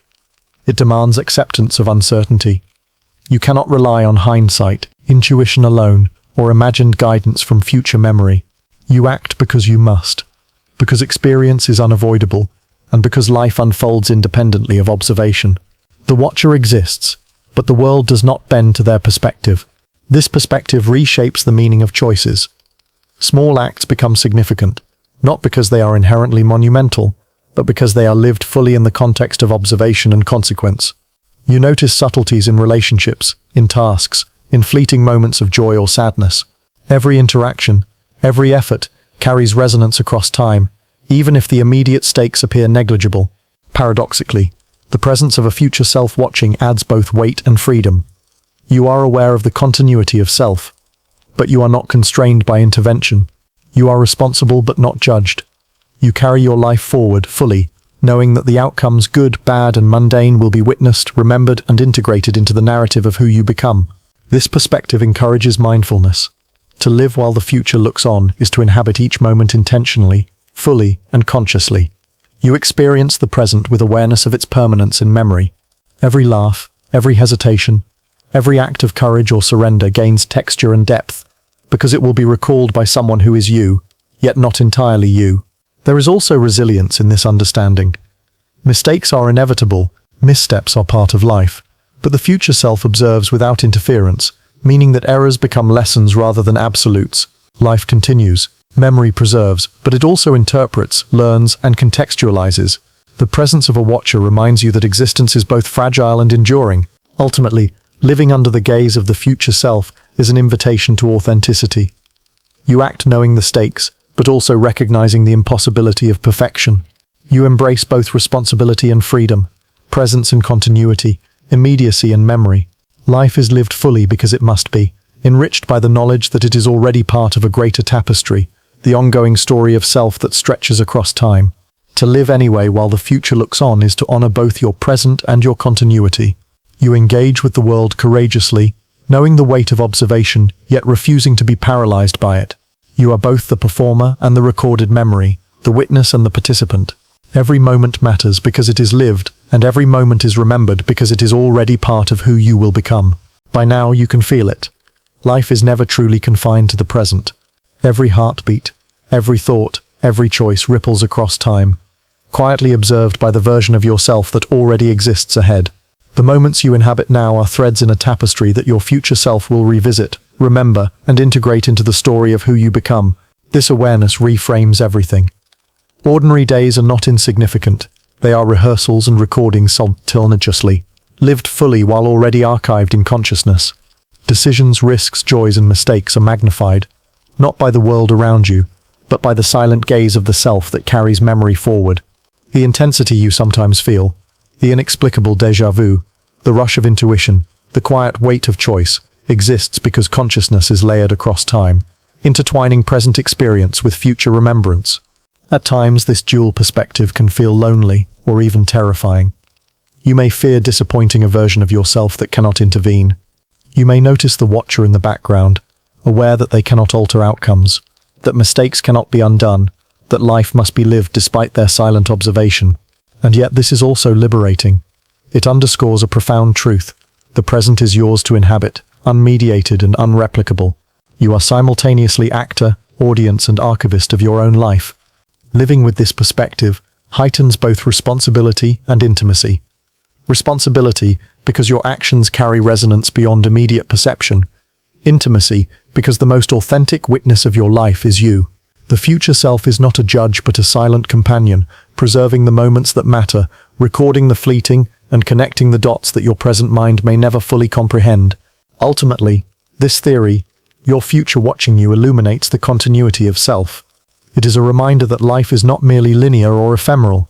Every choice, every thought, every fleeting sensation contributes to the identity you carry forward. Even when you feel small, lost, or uncertain, your existence is part of a coherent story that stretches across time, and your life is witnessed, remembered, and cherished by the one person who matters most, yourself. So continue. Live fully, make mistakes, feel deeply, laugh and hesitate, observe and act. Your present is immediate, vivid, and unrepeatable, yet it is already archived in the quiet memory of who you are becoming.